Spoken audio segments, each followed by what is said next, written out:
아이고 여러분 반갑습니다. 자, 지금 칠판에 내가 문제 하나 써놓고 있죠. 여기서 요 x, 요 b 요거 한번 구해보세요. 그래서 최종적으로 이 문제에서 x가 뭐냐, b가 뭐냐, 이걸 한번 생각해 봅시다. 시작.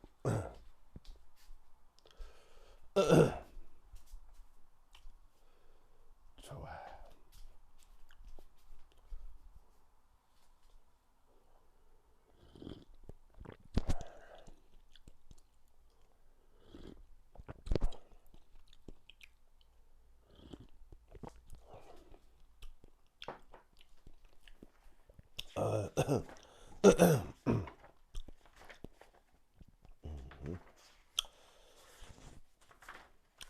하나 둘 하나 둘.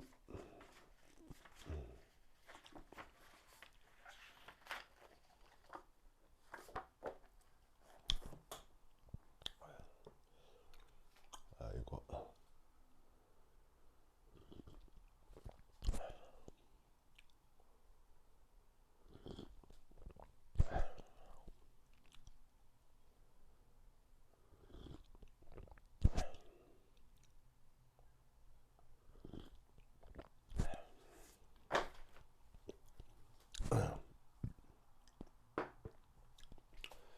좋아.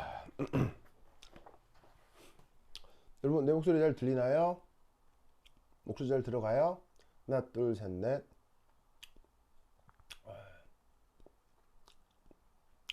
소리 잘 들립니까?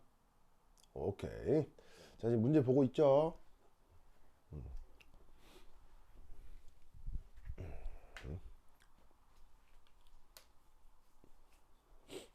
자, 시도해 볼까요? 저런 조건에서 나와 있는 화학 양로 개수 B하고 그다음에 실험 데이터 그 2번에 그 두 번째 실험에 저 어떤 값 X 저를 구해 볼 수 있을까요?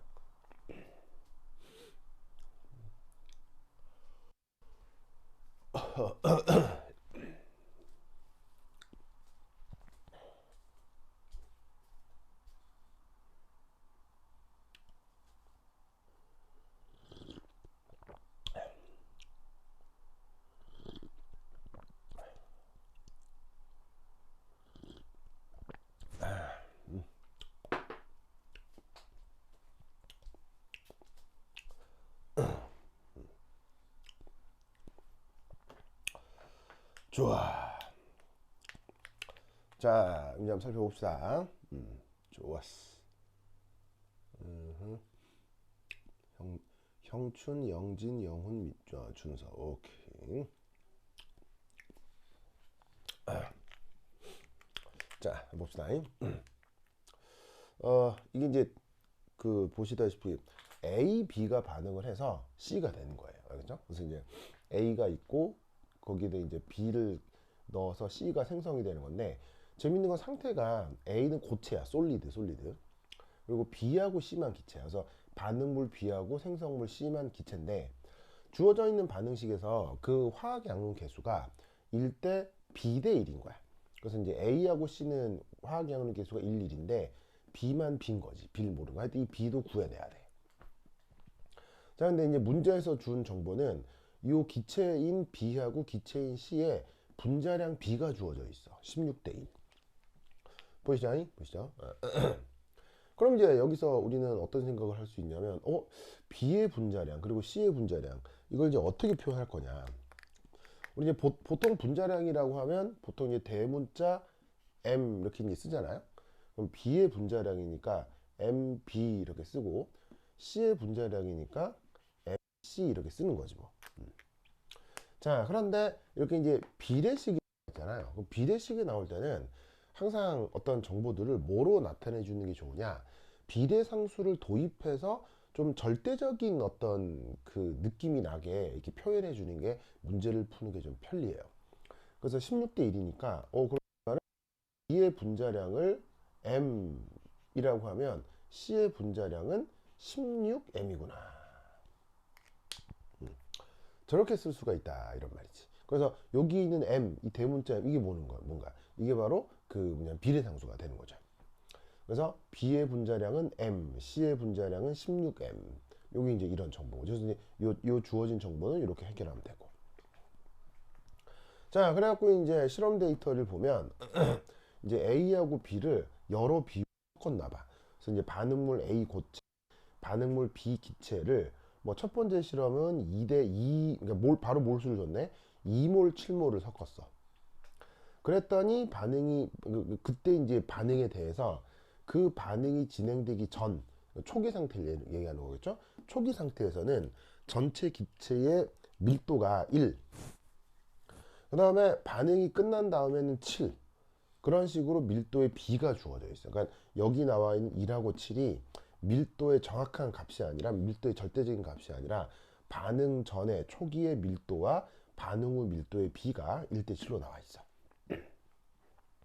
자, 그리고 나서 이제 두 번째 실험을 보면 첫 번째 실험, 두 번째 실험은 완전 별개인 거예요. 그래서 이제 두 번째 실험을 봤더니 처음에 A 고체는 3몰, B 기체는 8몰. 그랬더니 반응 전 밀도가 1, 반응 후 기체 밀도가 X. 여기서 중요한 건 기체 밀도라는 거. 기체. 누구는 고려하지 않고 고체는 고려하지 않고. 자, 그런데 실험 2는 이 3, 8, 1 이게 주어진 정보라고 할 수가 없는 거예요. 왜 주어진 정보라고 할 수가 없냐면 바로 최종 상태에서의 밀도를 어쨌든 모르잖아요. 모르기 때문에 이 실험 2는 보시다시피 요거가 미지수가 들어있기 때문에 이 사용할 수 있는 데이터가 아닌 거야. 그럼 이 말은 무슨 말이냐면 여기에 나와 있는 요 정보, 그리고 요 정보, 요 두 가지 정보로부터 B하고 X를 다 구해낼 수 있는 문제라는 거지. 무슨 말 알겠죠? 알겠죠? 그러면 이 문제를 어떻게 접근을 해야 되느냐? 이게 쉽지가 않을 거예요. 자, 이 답 구해낸 사람 있어요? 한번 물어나 볼까? 야, 여러분, 저기서 B 얼마예요? B 구한 사람. B 구한 사람. B 구한 사람 있어요?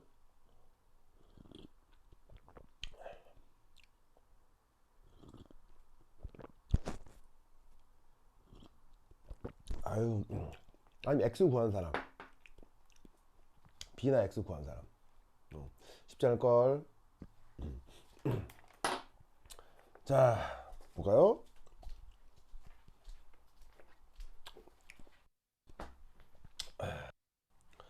자, 우선 여기서 첫 번째 주목해야 되는 데이터가 뭘까요?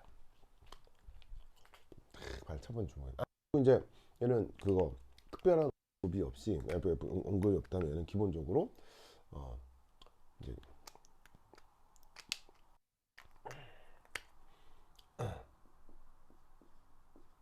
등온 등합 조건이다.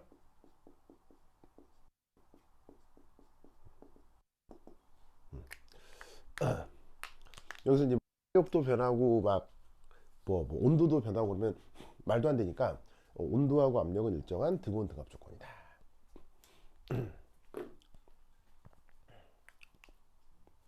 자, 이거 어떻게 할까요? 자, 그럼 이제 얘는 이제 어떻게 해석을 할 거냐?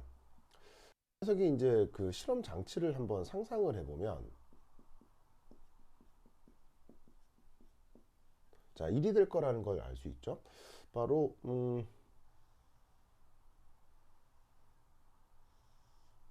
자, 이 주어져 있는 어떤 피스톤이 있을 거예요. 이게 이제 처음 조건이라는 얘기겠죠. 자, 그리고 나서 여기서 PEX 외부 압력이 가해지는데 이 외부 압력은 어떻게 되겠어요? 변하겠어요? 안 변하겠어요? 이건 일정할 거라고요. 그죠? 그래서 여기다가 여기가 보시다시피 A 솔리드 이렇게 준비가 돼 있고 여기 이제 B 가스가 같이 이제 들어 있는 거지. 자, 이럴 수밖에 없는 게 자, A하고 B가 둘 다 그 반응물이기 때문에 둘이 그냥 섞여 있는 게 처음 상태일 거예요.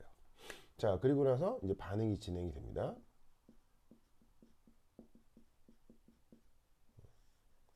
그랬더니 자 나중에 보시다시피 외부 압력은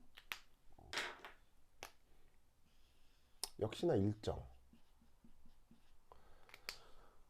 하고 뭐 전후에 온도도 일정 한 상태로 최종 상태가 이제 도달한 거예요. 자, 근데 이 최종 상태에서는 당연히 생성물인 C가 있겠지만 반응물인 A하고 B가 여기서 일부 남아 있을 수도 있는 거야.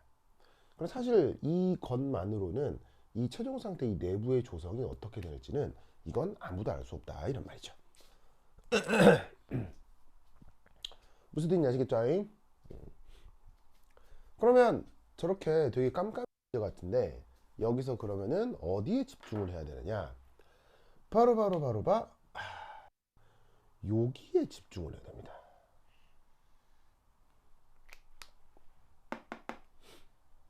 자, 이 한 단어가 이 주어져 있는 문제를 푸는 가장 중요한 컨셉입니다. 가장 중요한 컨셉. 한번 살펴볼까요? 자, 이 문제 풀이에서 첫 번째 요 등온 등압 조건. 그래서 압력 일정하고 온도 일정한 조건에서 기체의 밀도는 그 기체의 분자량과 비례할 수 있죠.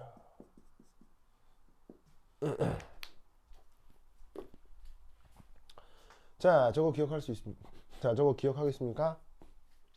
등온 등압 조건에서 기체 밀도하고 기체 분자량이 비례한다. 자, 알겠어요? 자, 어떻게 되는 거냐? 자, 기체와 관련해서 가장 중요한 그 수식 법칙 수식이 뭐냐면 바로 PV는 nRT였죠. 자, 이때 여기에 있는 요 n 이거 뭐예요? 바로 모르수. 자, 모르수를 어떻게 바꿀 수 있죠? 바로 m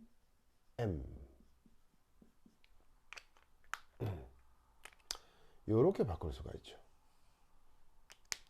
자, 이때 그 뭡니까? 예, 조그맣게 쓴 m은 질량, 그 다음에 크게 쓴 m은 분자량. 그러면 이거로부터 수식을 이제 어떻게 바꿔 쓸 수가 있냐면 바로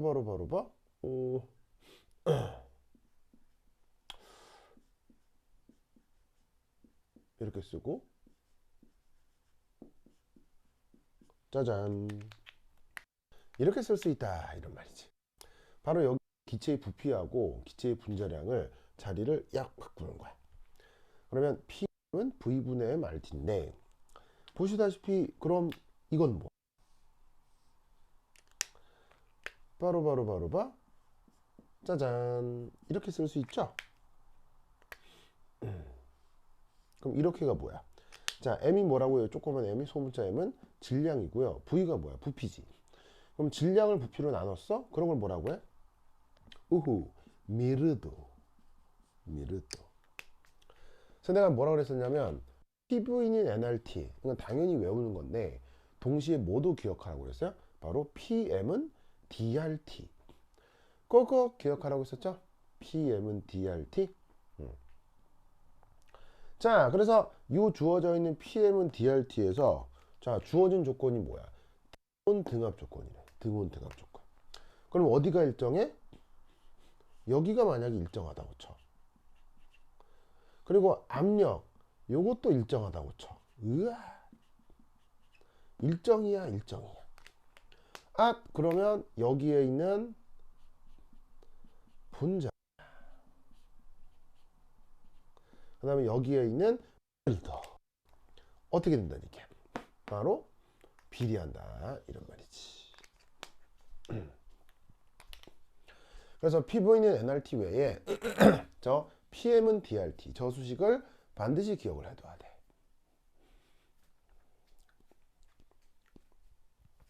아시겠죠? 알겠죠? 그래서 저 문제의 그를 풀 때 저 아이디어 떠오르지 않으면 사실은 이 문제는 풀어내기가 굉장히 까다로울 수 있습니다.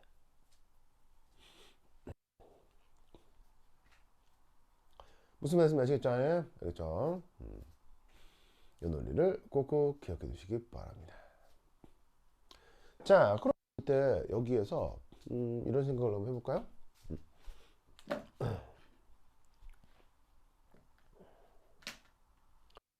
자, 그럼 이때 여기에서 두 번째, 자, 어디 해볼까? 그럼 이제 요 그림을 지워도 되겠죠? 요 그림 지울게요.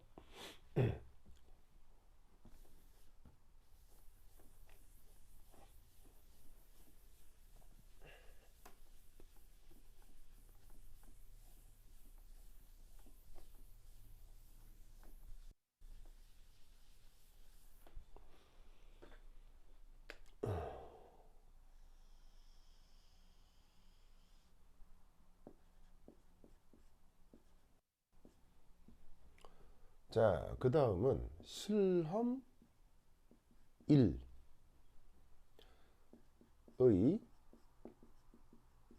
기체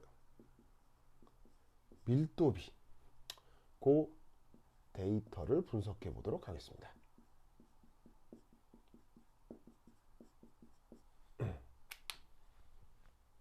자, 그럼 우선 여기서 반응 전과 반응 후가 있는데 여기 1이라는 데이터와 7이라는 데이터가 있죠. 자, 그럼 우선 여기선 어떤 생각을 할 수가 있냐면 이런 생각을 할 수가 있겠지. 바로 반응 전의 기체는 짜잔 바로 only B겠을 거란 얘기지. 맞나요? 반응을 하기 전이니까 생성물이 있을 수가 없잖아요. 그래서 여기에 나와 있는 1이라는 이 데이터는 오직 B 기체에 대한 어떤 밀도 B가 되는 거라고요. 무슨 말 알겠죠? 자, 그럼 이때 여기에 있는 뒤에 이 7, 이건 어떻게 생각을 해볼 수가 있겠어요? 자, 바로 얘는 바로 B와 C의 혼합 기체에 대한 어떤 그 반응 뭐냐면 그러니까 그 기체에 대한 밀도비가 될 거다 이렇게 생각을 할 수가 있는 거죠. 자, 이때 어떤 생각을 해볼 수가 있냐면 첫 번째 일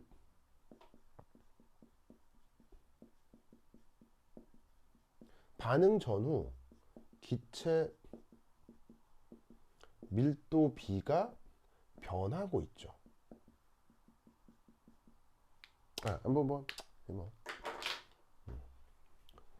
이 생각은 굳이 하지 않아도 상관없겠습니다. 이거 이제 뒤에서 다시 한번 할게요. 그러니까 어쨌거나 처음에는 B밖에 없었고요.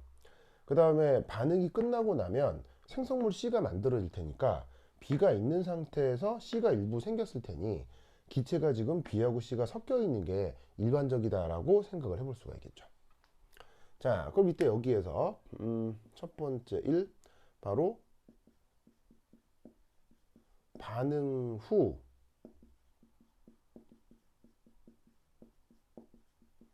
혼합 기체에서 바로 저 B와 C 각각의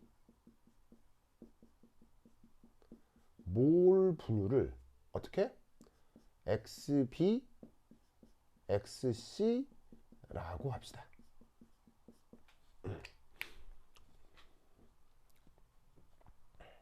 섞여 있으니까 각각의 몰 분율이 있을 거 아니에요. 그럼 XC, XB, XC라고 합시다.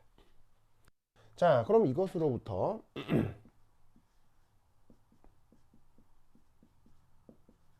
반응 후 기체 혼합물의 뭐 평균 분자량을 한번 표현해 보죠.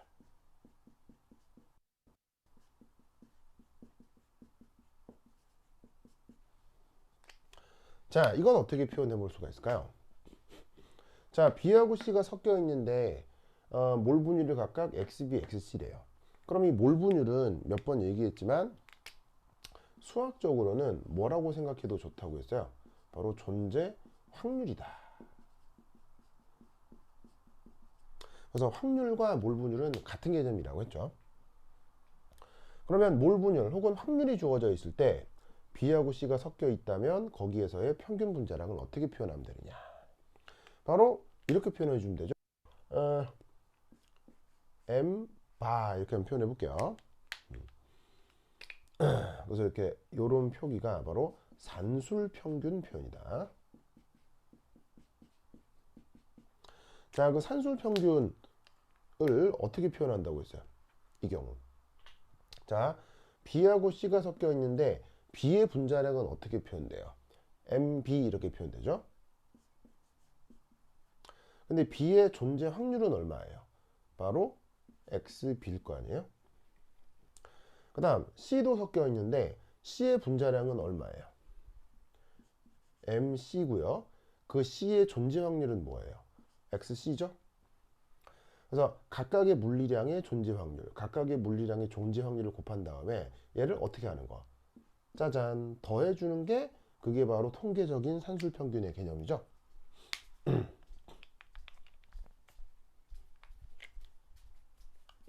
자, 저 평균 이해했다. 손.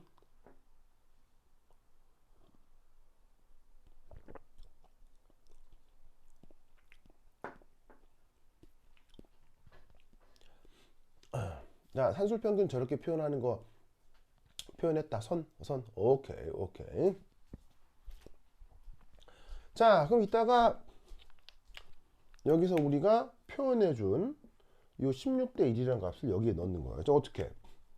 B의 분자량 그냥 M으로 뒀고요. C의 분자량은 16으로 뒀잖아요. 그걸 여기 넣는 거야. 그럼 M, XB 써주시고요. MC에다가는 16M을 넣고 여기에 있는 C의 몰 분율에다가 이렇게 바꿔 써주는 거야. 바로 1 빼기 XB라고 써주는 거야.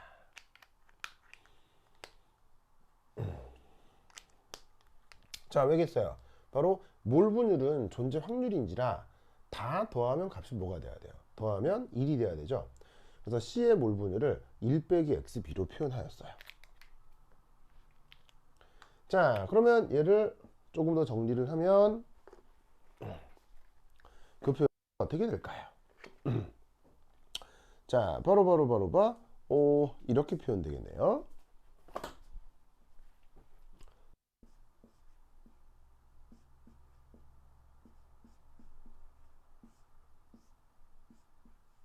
짜잔.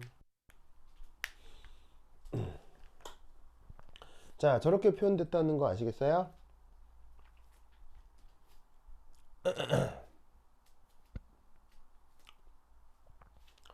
됐죠? 됐죠? 뭐 간단한 동작입니다. 자, 그 다음 뭐 해볼까요? 그 다음 뭐 해볼까요? 자, 여기 줄게요.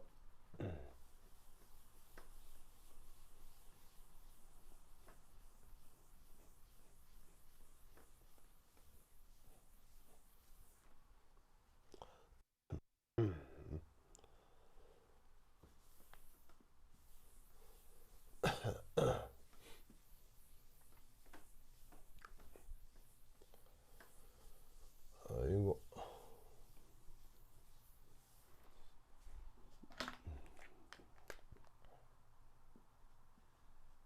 자, 세 번째 해볼 건 바로 기체의 미르도와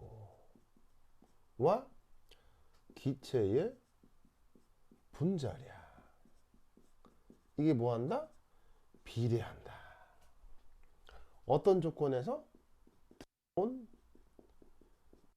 앞 조건에서. 반응 전도, 반응 후도 등업 조건이라고 얘기를 했었죠. 그럼 어떻게 된다? 기체의 밀도하고 기체의 분자량이 비례.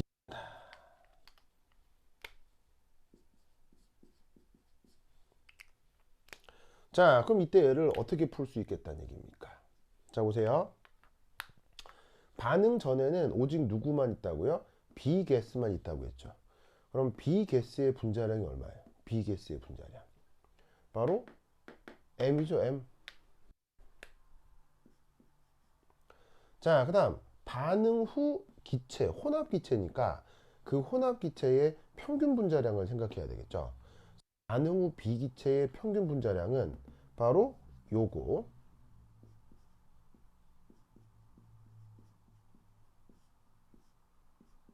이거였습니다. 그런데 이 둘의 비율이 누구랑 같다는 얘기예요. 그때의 밀도랑 그 비율이 같을 거란 얘기. 뭐 많이 아시겠죠? 아, 그러면 이것부터 우리는 뭘 알 수 있다? 이걸 비례식을 풀 수 있다는 걸 알 수 있는 거죠. 그러면 뭐 계산해 주시면 xb가 뭐로 나온다? 0.6이 되고요. xc가 0.4라는 걸 알 수 있어요. 요거 간단하게 푸시면 금방 계산이 됩니다. 그리고 어쨌건 몰 분율은 존재 확률이니까 다 더하면 1이 돼야 되겠죠? 아시겠죠? 그래서 반응 전에는 B만 있었는데 반응 후에는 B하고 C가 혼합돼 있을 거고, 그 혼합돼 있다고 했을 때 저 보시다시피 혼합돼 있다고 했을 때 B의 몰 분율은 0.6, C의 몰 분율은 0.4라는 걸 알 수가 있다, 이런 말이죠. 알겠죠?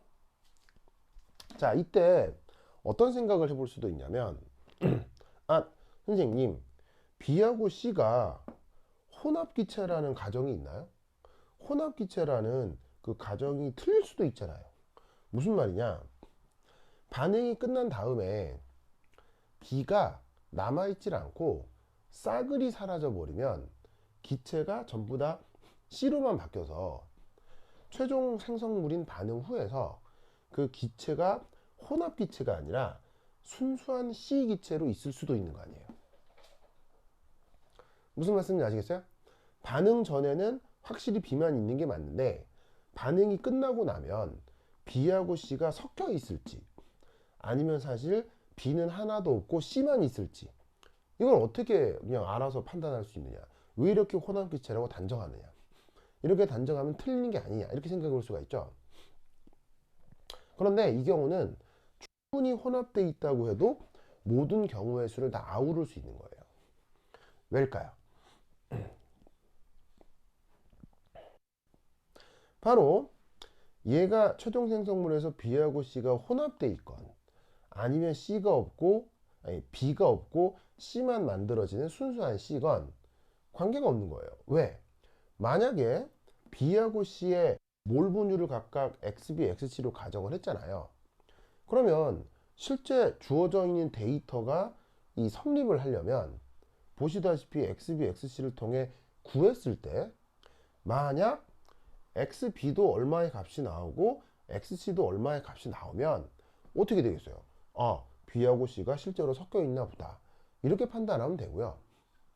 그 다음 몰 분율을 이렇게 가정을 한 다음에 아무런 생각하지 말고 이런 관계식에 맞추어서 문제를 푼 다음 계산을 했더니 만약 여기서 XB가 0이 나오고 XC가 1이 나오는 경우도 있을 수 있을 거 아니에요. 예를 들어 여기 있는 어떤 그 숫자들이 좀 이 숫자나 이 숫자나 이런 게 좀 묘하게 조작이 되면 여기에 있는 이 데이터로부터 계산을 했더니 하필 XB 0이 나오고 XC가 1이 나오더라, 이런 계산 결과가 있을 수 있잖아요. 그러면 우리는 어떤 생각을 할 수 있어요? B하고 C가 섞여 있었다고 가정을 했는데 B의 몰 분율이 0이 나온다. 그럼 그 말은 뭐겠어요? 아, B는 없고 최종 생성물에선 C만 있었구나 라고 숫자를 보고 판단하면 된다는 얘기예요. 그러니까 무슨 말이냐면 최종 생성물에서 B와 C가 섞여 있다라고 가정을 하면, 몰 분율을 도입을 해서 그걸 섞여 있다라고 가정을 하면, 그건 B가 없고 C만 존재하는 상황도 논리적으로 포함이 된다, 이런 말이에요. 무슨 뜻인지 아시겠죠? 그러니까 아무런 생각하지 말고 B하고 C인 상태에서 각각의 몰 분율이 얼마다라고 제시한 다음 문제에 나와 있는 숫자를 풀어서 그냥 몰 분율 계산을 하는 거예요. 그 몰 분율로부터, 이 숫자로부터 처음에 B와 C하고 어떻게 섞여 있었겠구나, 이렇게 판단하면 된다는 얘기지. 자, 저렇게 변수를 잡아가는 논리구조 이해했어요? 자, 내 논리구조 이해했으면 손.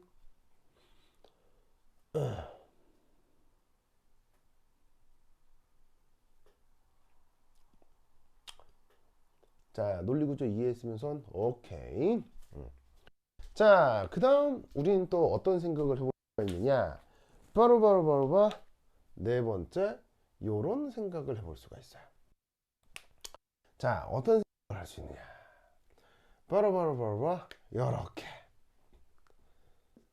그래서 계산을 해 보았더니 반응이 끝난 다음 B하고 C의 몰 분율이 각각 이렇게 나와 있더라.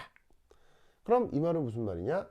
반응 완결 후 A 솔리드는 완전히 소모되었겠구나.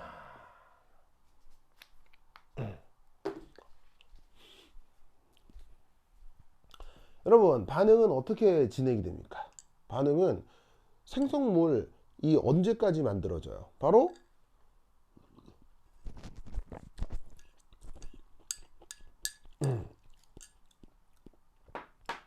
주어져 있는 반응물이 어떻게 돼? 완전히 없어질 때까지 반응은 진행되는 거 아니에요? 무슨 말씀인지 아시겠어요? 그런데 반응이 끝나고 나서 B하고 C가 섞여 있대요. 그러면 생성물과 반응물의 일부인 요 B가 남아있는 거지. 그런데 반응이 끝났어. 이 말은 얘가 싸그리 다 없어졌다는 얘기죠. 무슨 뜻인지 아시겠어요? 그럼 여기서 알 수 있는 사실, 반응 완결 후 A 솔리드는 뭐? 한계 반응물이다.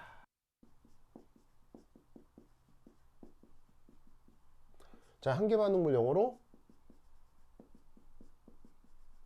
리미팅 에이전트라고 했었죠.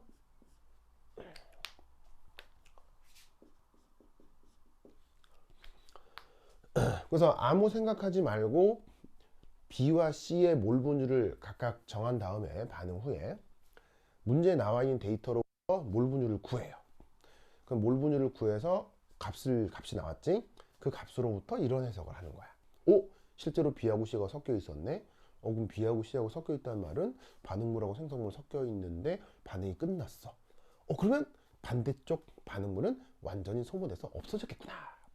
그러니 반응이 끝났지. 그럼 반대쪽 반응물이 뭐냐? A구나. 이렇게 생각을 해볼 수가 있다, 이런 말이에요. 무슨 뜻인지 아시겠죠? 알겠죠? 이 논리를 꼭꼭 기억해 두시기 바랍니다. 오케이, 다다. 자, 어쨌든 반응이 완결되었을 때 여기에 있는 요 B와 C 혼합 기체에서 자, XB가 0.6이었고요. XC가 0.4라는 거 요거 기억하시고, 자, 그 다음 내용으로 넘어가 보도록 하겠습니다.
자, 봅시다.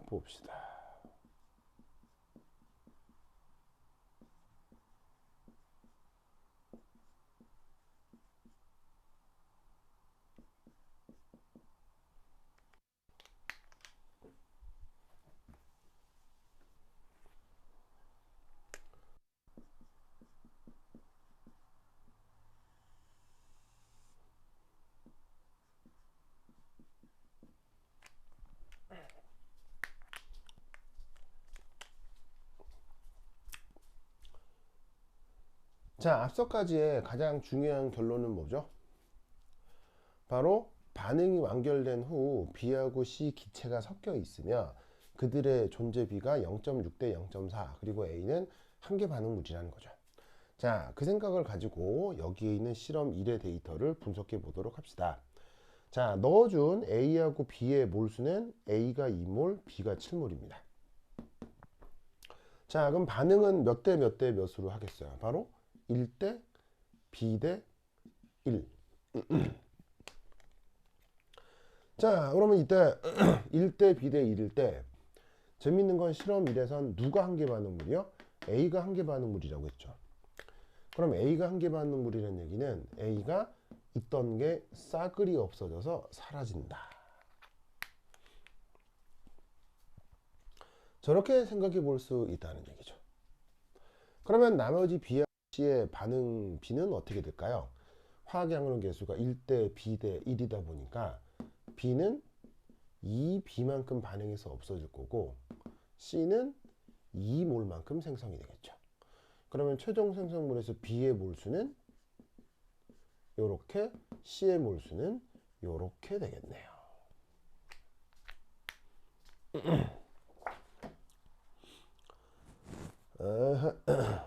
됐죠? 자, 그럼 이때 여기에서 이게 끝났을 때의 B의 몰수하고 C의 몰수잖아. 그럼 여기서 알 수 있는 것 7 빼기 2B 대 2. 이 비율은 뭐랑 같을까? 얘하고 얘는 몰수잖아. 그 몰수의 B는 바로 반응이 끝난 다음 B의 몰분율과 C의 몰분율 B랑 같겠지. 즉 몰수 B나 몰분율 B나 같아야 될 거 아니야. 그런데 그 B하고 C의 몰분율이 각각 얼마야? 0.6, 0.4지? 그러면 요거를 풀 수 있다 이런 말이에요. 셀 풀어주시면 B가 얼마? 2가 나옵니다.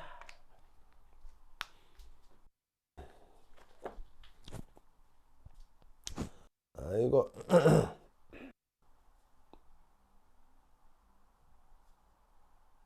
됐죠? 예? 됐죠? 이 논리를 꼭꼭 기억해 두시기 바랍니다. 자, 그럼 이때 이것으로부터 우리는 어떤 계산을 해볼 수도 있겠어요? 바로 네 번째 실험 2의 반응 양론을 생각해 볼 수도 있겠죠. 자, 그럼 반응 2의 실험 양론은 반응 양론은 어떻게 되느냐? 자, A 고체와 어디 갔어? 다시.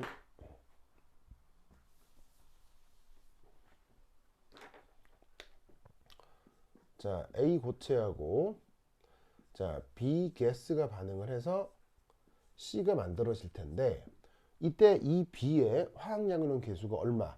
앞선 정보에서 2라는 걸 확인을 했어요. 자, 그러면 처음에 A하고 B가 실험 2에서는 3, 8로 있죠. 그래서 3몰, 8몰 이렇게 있었어요. 자, 그럼 반응을 하겠네요. 자, 반응을 어떻게 하겠어요? 어쨌거나 화학양론 계수비인 1대 2대 1로 할 수밖에 없잖아요. 그럼 이 경우 어떻게 된다? 3만큼 반응하고 6만큼 반응하고 다시 3만큼 생기는 수밖에 없죠. 그럼 끝이 나요. 빵 2몰 3몰인 걸 알 수 있죠.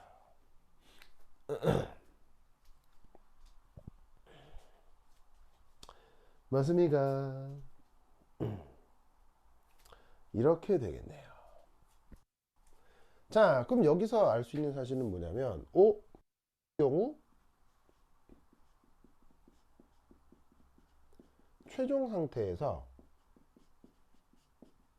바로 B의 몰 분율이 0.4, C의 몰 분율이 0.6인 걸 알 수 있죠?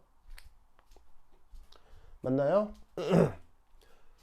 실험 2에서는 B가 2몰이 남고 C가 3몰이 남으니까 최종 상태에서 0.4 대 0.6인 것을 알 수 있어요. 그러면 이것으로부터 최종 상태에서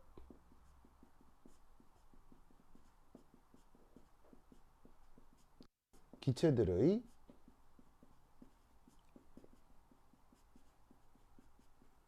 평균 분자량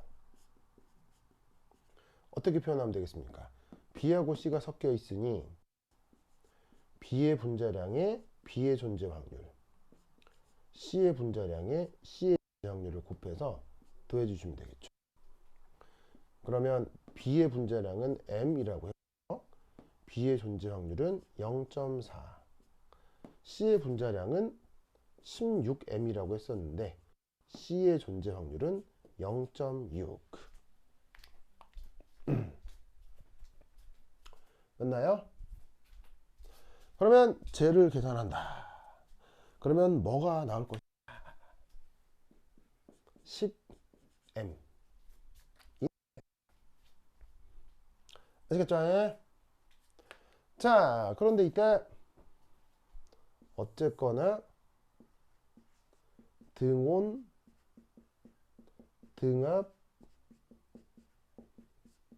조건에서 기체 분자량하고요. 누구?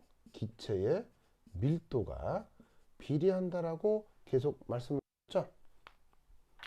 그럼 이때 실험 1이 됐건 실험 2가 됐건 반응을 시작하기 전에는 어쨌거나 오직 B뿐인 거예요. 그리고 반응이 끝나고 나면 B하고 C의 혼합 기체가 나타나겠죠.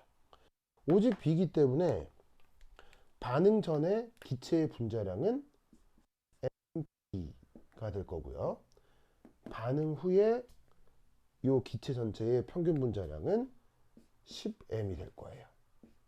이게 뭐랑 같을 거다? 1대 X랑 같을 거라는 거죠. 그리고 아시다시피 B의 분자량을 비례상수 M 뒀기 때문에 간단히 비례식을 풀면 X가 여기서 10이라는 것도 확인할 수 있겠습니다. 아시겠죠? 그래서 이 논리를 꼭 기억해 두시기 바랍니다. 이 문제는 수능 기출 문제입니다. 그래서 학교에서 수능 기출형 문제가 중간고사로 잘 나오고 있죠. 그래서 그걸 대비해서 한번 풀어봤습니다. 내가 봤을 때는 뭐 이렇게 아주 어렵다라기보다는 쉽진 않을 거예요. 뭐 금방 후딱후딱 풀리고 뭐 그런 문제는 아니다 라는 걸 알 수 있다는 얘기죠. 무슨 말씀인지 아시겠죠? 그래서 요거 굉장히 유명했던 문제니까 꼭 잘 기억해 두시기 바랍니다. 오케이, 됐다. 자, 요거 데이터 정리해 주시기 바랍니다.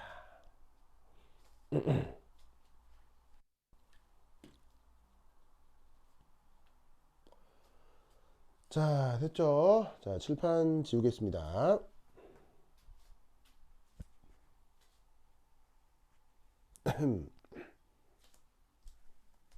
칠판 지울게요.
자,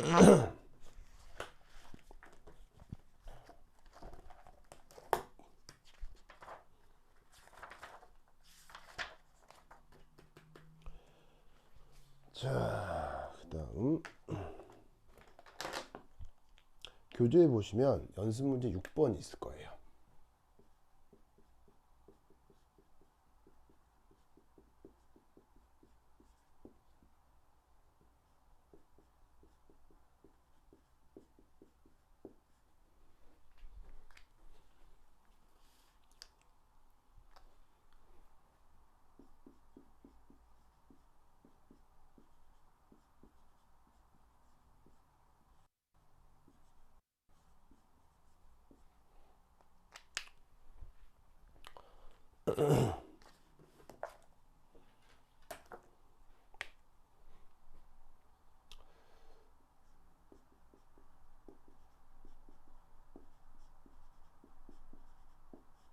자, 칠판에 내가 뭐 조금 쓸 건데, 자, 한번 문제 브레인스토밍 해봅시다.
자, 저 문제 봅시다. 한계 반응물 그 개념에 대해서 내가 한번 자세히 설명한 적이 없어서 우리 수업 시간에 이 문제를 토대로 한번 간단히 얘기를 좀 해보도록 하겠습니다. 자, 봅시다.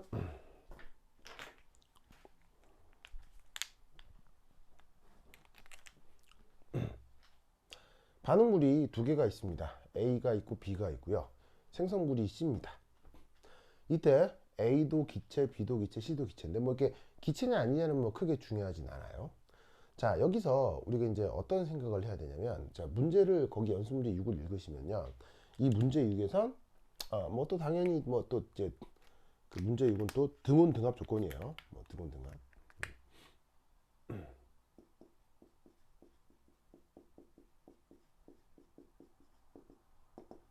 왜냐면 압력도 변하고 온도도 변하고 막 이러면 기체와 관련해서 이제 많은 물리량들이 막 변하니까 우선은 기체가 반응을 한다고 할 때는 등온 등합이 보통 대세입니다.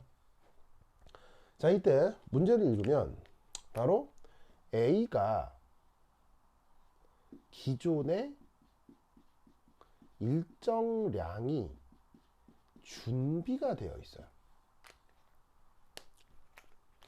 그래서 A라고 하는 게 이미 또 딱 양만큼 딱 준비가 되어 있어요. 그 질량이 정해져 있다는 얘기죠. 거기에 이 B를 조금씩 계속 집어넣습니다. 그래서 A하고 B를 시키는데 A는 기존에 일정한 양을 딱 고정해 놓고 처음에 이제 세팅해 놓으면 그게 다란 얘기예요. 거기에 B를 조금씩 계속 넣는다는 얘기예요. 자, 이때 저기 있는 A하고 B가 지금 특별히 정해져 있나요? 정해진 게 없죠. 그냥 그 뭐냐면 A, B다라고 일반적으로 주어져 있기 때문에 꼭 A가 누구다, B가 누구다를 규정할 필요는 없어요. 그러니까 두 가지 반응이 한 어떤 생성물로 반응이 진행이 될 때 두 반응물 중에 하나는 양을 고정하고 그 다음 나머지 하나를 소량씩 계속 집어넣는다. 이런 컨셉의 문제라는 얘기예요. 그래서 이때 이 A하고 B가 사실은 입장이 바뀔 수도 있는 거죠. 어떻게? 뭐 문제에 따라서는 B가 양 고정돼 있고 여기에 A를 조금씩 넣는 거다. 이렇게 생각할 수도 있다는 거예요. A하고 B가 정해져 있는 게 아니기 때문에. 그래서 이렇게 반응물이 두 개일 때 둘 중에 하나를 양적으로 고정하고 나머지 하나를 조금씩 찔끔찔끔 넣어서 생성물을 만들어 나가는 요런 과정을 뭐라고 부른다? 요걸 적정, 요런 실험 테크닉을 적정이라고 해요. 굉장히 중요하다. 적정. 아시겠죠? 예? 굉장히 중요합니다. 그래서 이 적정이라고 하는 실험 테크닉이 물론 뭐 조금 나중에 더 자세히 배울 기회가 있을 거예요. 그래서 조금 더 나중에 자세히 나중에 조금 더 이제 내가 좀 더 설명을 할 텐데 그건 그때 여기고요. 어쨌거나 지금 이 적정이 뭔지에 대해서 완전히 모른다 치더라도 그 적정을 하는 어떤 기술적 테크닉은 어떻게 나타난다? 반응물이 두 개고 그 다음에 둘 중에 하나를 양쪽으로 고정하고 나머지 하나를 소량 계속 집어넣는 거예요. 무슨 뜻인지 아시겠죠? 그래서 이제 그렇게 진행되는 실험적인 테크닉을 적정이라고 한다. 알겠죠? 물론 이 적정에 또 다른 물리적 의미, 실용적 의미가 있어요. 그건 나중에 배워보도록 하고요. 뭐가 됐건 간에 적정을 하는 기술적인 어떤 과정은 이렇게 진행이 된다. 라는 것을 꼭 기억해 두시기 바랍니다. 아시겠죠? 알겠죠? 그래가지고 실험 데이터가 주어져 있어요. 그럼 어떻게 주어져 있냐면 바로 이 B를 계속 넣었어. 소량씩 조금 넣었어. 계속 넣었으니까 데이터가 연속적으로 두두두두두두두두두두두 나오는 거지. 그래서 그때 Y축은 뭐냐면 그래서 생성물인 이 C가 얼마나 만들어졌냐 그걸 보여주고 있다 이런 말이야. 그럼 여러분 이 데이터를 어떻게 분석해야 되느냐? 바로 요렇게. 자 보세요. A는 기존에 준비가 돼 있죠. 그런데 B를 여기다가 조금 넣는 거예요. 그럼 잘 봐. 어쨌거나 A는 많이 있어요. 기존에 준비돼 있어요. B가 들어와요. 근데 B가 조금 들어와요. 그럼 A하고 B가 반응을 하겠죠. 반응을 해서 어떻게 돼? C가 되겠지. 그럼 C가 됨에 따라 B가 많이 있고 A가 많이 있고 B를 조금 넣었을 때 B가 조금 들어오면 A하고 B가 반응해서 어떻게 되겠어? C가 되면서 A도 일부 없어지고 B도 일부 없어지겠지. 그런데 A는 기존 많고 B는 조금 들어오니까 A가 일부 없어지고 B가 일부 없어지면 어떤 일이 벌어져? 바로 초반에는 B가 소모될 수밖에 없는 거예요. 왜? A하고 B가 반응해서 C가 되는 건데 A는 기존에 많아. 그럼 기존에 많은데 B가 조금 들어왔어. 그럼 A 반응하고 B 조금 반응해서 없어지면 A는 조금 반응해도 여전히 A가 남아있지만 B는 조금 들어와서 조금 반응해서 없어졌으니까 B는 뭐가 되는 거야? 바로 소모돼 버리는 거지. B가 소모된다? 이 말은 무슨 말이겠어요? 다 소모된다? 그런 말을 우리가 한계 반응물이라고 하지. 영어로 뭐? 리미팅 에이전트. 아시겠죠? 자, 그럼 이때 모든 상황은 영원하냐? 모든 상황은 변하느냐? 바로 모든 상황은 변하죠. 어떻게 변해? 보시다시피 A가 많이 있고 B를 조금씩 넣는 건데 그 B가 조금씩 들어와도 B가 계속 들어오기 때문에 A가 많았다 치더라도 그 A가 B랑 반응해서 없어지고 점점 없어지면 이놈의 A도 처음에 많았다가 점점 반응해서 에이 뿅 하고 사라지는 일이 벌어질 거라 이런 말이야. 그러면 우리는 여기서 어떻게 해석할 수 있다?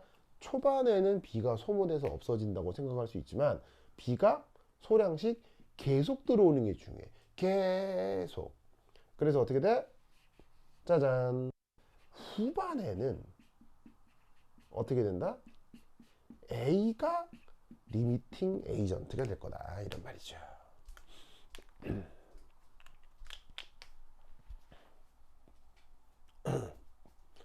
무슨 뜻인지 아시겠죠? 후반에는 A가 리미팅 에이전트가 됩니다. 아시겠죠? 그래서 A가 초반에 많았다 하더라도 B가 꾸준히 계속 들어오기 때문에 어느 순간 A 역시 소모돼서 없어져 버리는 순간은 분명 나타날 것이다. 이때 짜자자잔, 이건 뭘까요? 바로 초반과 후반의 교점. 자, 초반과 후반의 교점, 여기서는 누가 한계 반응물일까요? 바로 모든 반응물, 바로 A와 B를 얘기하는 거겠죠. 이 리미팅 에이전트가 되는 겁니다. 그래서 초반에는 A만 한계 반응물, 후반에는 B가 한계 반응물인데 그 A하고 B가 만나는 경우가 있을 수 있잖아요. 그 만나는 경우를 우리가 뭐라고? 모든 반응물이 한계 반응물이 되는데 그 순간을 이걸 뭐라고 한다? 우리말로는 당량점, 영어 표현으로는 이퀴 밸런스 포인트라고 하는 거예요. 그래서 초반과 후반이 만나는 저 점을 뭐라고? 당량점이라고 하는 것입니다. 아시겠죠? 알겠죠? 이렇게 된다. 논리를 꼭꼭 기억해 두시기 바랍니다. 그리고 이 당량점에서는 항상 어떻게 된다? 큰 물리적 변화가 나타날 수 있습니다.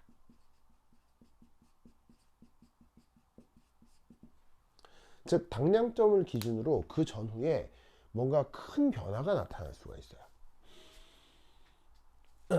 큰 변화가 나타나요. 그 큰 변화라는 게 종류가 매우 다양하거든요.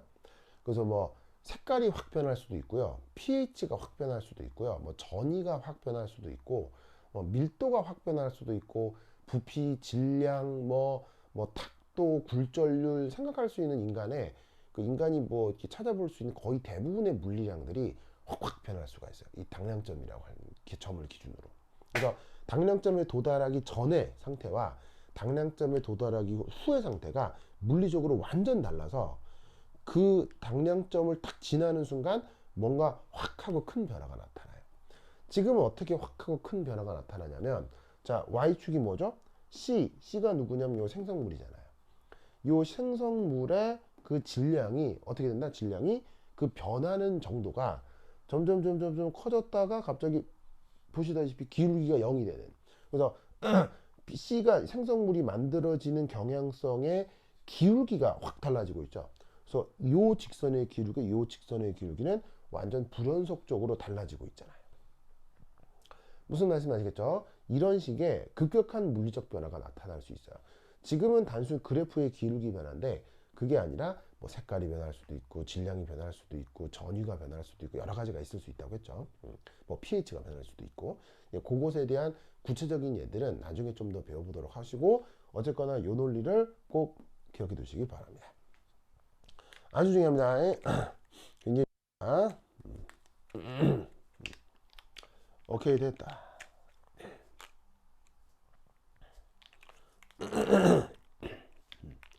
됐죠? 저 논리를 꼭꼭 기억해 두시기 바랍니다.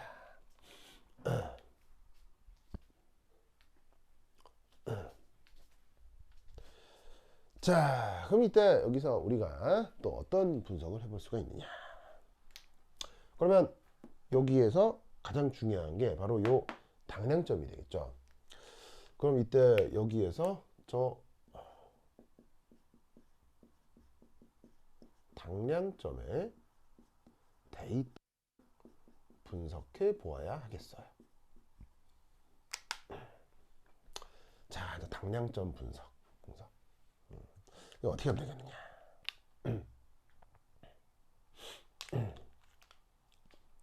가만히 있어봐. 누가 왔어. 창엽이, 민준이. 창엽이가 다 왔네. 좋아.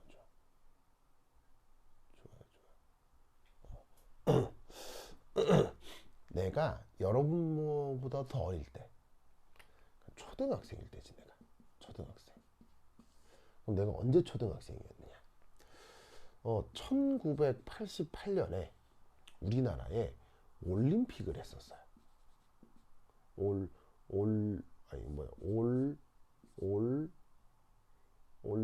올림픽 이렇게 쓰면 맞나? 올림픽. 그래서 88년에 서울 올림픽을 했었는데 이때 내가 초등 6학년이었어. 6학년. 그러니까 88년 이전인 거지. 그때 나왔던 이 미국 영화, 헐리우드 영화 중에 여러분 이거 이런 영화 인지 모르겠냐. 레이디 호크라는 영화가 있었어. 레이디 호크.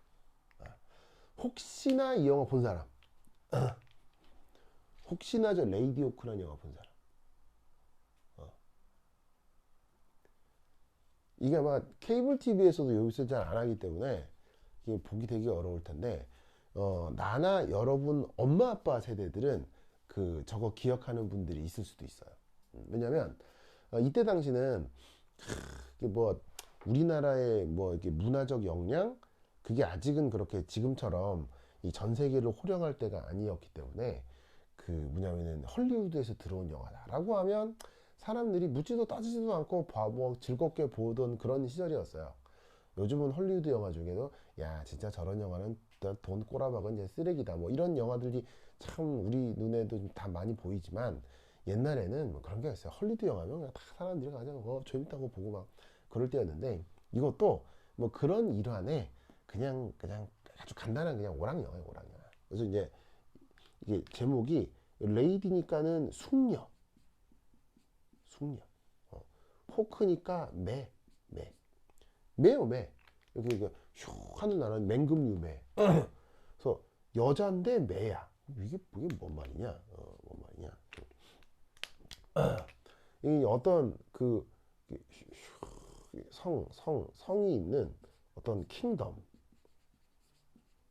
중세 유럽의 어떤 왕국이 하나 있었어. 이게 헐리우드는 그냥 간단한 오락 영화이기 때문에 뭐 역사적 배경이 있거나 뭐 그런 건 아니고. 저 여기에 공주님 있어. 공주님. 당연히 예뻐. 예뻐 공주님. 그 다음에 이 공주님의 사랑하는 대상이 바로 나이트, 기사가 있어. 기사 멋져. 당연히 예쁘고 멋지겠죠. 영화 배우들인데 뭐. 그리고 예쁜 공주님, 멋진 기사님, 둘이 러브 사랑해. 뭐 아주 그냥 단순한 얘기야. 근데 이때 이 성에 누가 있었느냐? 위저드. 위저드를 기억 맞나? 바로 법사 마법사. 얘가 뭐 할 예정? 얘가 쿠데타를 일으킬 계정이에요. 쿠데타를 이용해서, 자, 공주가 있으면 공주의 아빠 있으면 아빠가 뭐야? 킹 아빠야. 그래서 아빠가 왕인 여자를 공주라고 하지. 그래서 이 위저드가, 이 마법사가 뭐냐면 이게 말이 생각해. 쿠데타를 일으켜서 이 아빠를 죽이고 지가 왕이 되고 싶어요. 자, 그런데 영화가 되려면 어떻게? 옛날 영화, 아주 옛날 영화, 80년대 옛날 영화. 근데 이 왕이 또 어떻게? 위저드가 왕이 되는 것도 모자라서 어떻게? 여기에 있는 공주를 얘를 짝사랑해. 그래서 얘는 어떻게 행복해? 쿠데타를 일으켜서 지가 왕이 되고 동시에 공주를 내 여자로 만드는 걸 또 원해. 위저드는 남자야. 그런데 이 공주가 누구랑 사랑해? 이 기사랑 사랑해. 그러면 위저드 입장에서 나이트 좋겠어 싫었겠어? 좋겠어 싫겠어? 됐다 짜증나. 막 아우 둘이 막 완전 앙숙이야. 막.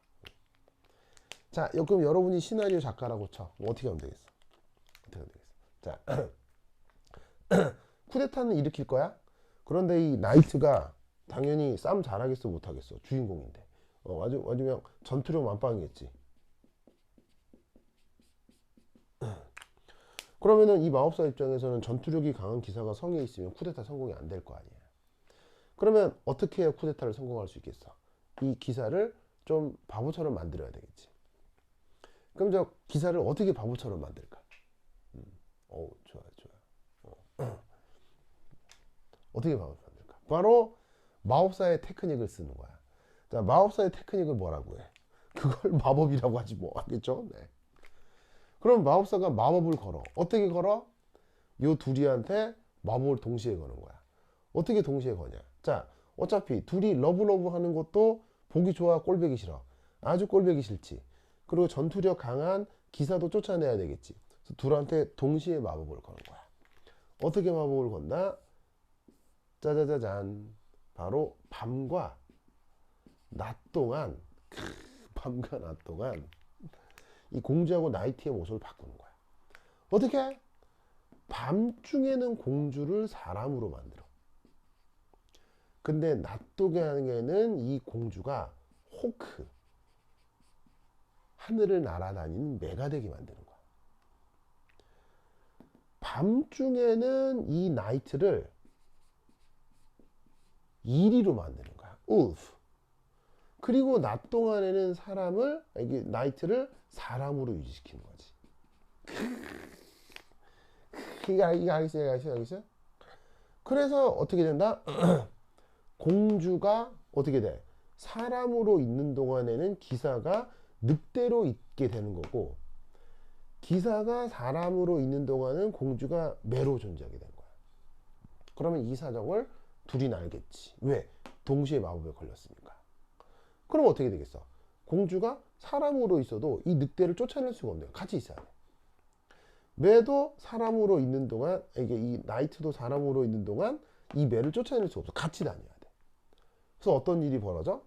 밤 동안에는 어떤 여자 사람이 늑대랑 같이 다니는 거야. 그 다음에 낮 동안에는 어떤 남자 사람이 여기 있는 매랑 같이 다니는 거야. 무슨 말 알겠어요? 즉 낮과 밤 사이에 완전 다른 일들이 벌어지는 거지. 그럼 이때 짜자자잔, 이 경계가 있겠지. 어떤 경계? 밤이 낮으로 변하는 어떤 경계, 혹은 다시 돌아서 낮이 밤이 되는 경계. 그러면 그때는 어떻게 되겠어? 낮도 아닌 것이 밤도 아닌 것이 낮이기도 하고 밤이기도 하고. 그럼 어떻게 되겠어? 바로 여자 사람이 사람으로 있다가 매로 변할락 말락하는 상황. 그리고 늑대로 있던 사람이 남자 사람으로 변할락 말락하는 상황. 뭐 거꾸로도 마찬가지고. 요 사이에서 어떻게 되겠어? 서로 사람의 모습을 순간 찰나 살짝 볼 수 있는 거야. 둘이는 뭐 하는 사이인데? 러브 하는 사이인데. 아, 가슴 아파. 무슨 말 알겠어요? 왜 가슴 아파? 영화니까. 아시겠죠? 예? 요거 이해하시겠어요? 그러니까 요놈의 이 마법사가 얘네들한테 아주 기가 막힌 마법을 건 거야. 어떻게? 사랑하는데 막 존나 꼴보기 싫어. 그러면 꼴보기 싫은 애들을 짜증나게 하려면 어떻게 해야 되겠어? 바로 서로 못 보게 해야 되지. 그래서 이런 마법을 건 거야. 무슨 말씀인지 아시겠죠? 알겠죠? 바로 이 낮과 밤의 사이, 낮도 아니고 밤도 아니고 낮이기도 하고 밤이기도 한 요 경계. 이게 바로 당량점이에요. 그리고 이 당량점을 전후로 큰 물리적 변화가 나타나는 거지. 당량점을 전후로 큰 물리적 변화. 그럼 잘 봐. 이 경계를 기준으로 큰 변화가 일어나지. 어떻게? 어떤 여자가 늑대랑 다니다가 난데없이 어떤 남자가 매랑 다니는 거야. 요 경계. 이걸 뭐라고 불러? 당량점이라고 해. 자, 요거 이해하셨어요? 자, 요까지 요 당량점 얘기 이해했다 손? 이해했다 손? 오케이, 좋아. 그래서 저 당량점이 저런 읍이다라는 거 꼭 기억하세요. 사실은 적정이라는 테크닉과 맞물려 있긴 한데 이 적정 얘기는 다음에 조금 더 얘기를 해드리도록 하겠습니다. 오케이, 됐다. 그러면 이런 당량점이라는 아이디어를 가지고 지금 주어져 있는 연습문제 6 이걸 어떻게 분석할 것이냐, 부터 한 10분 쉬었다 보도록 하겠습니다. 화장실 갔다 오세요.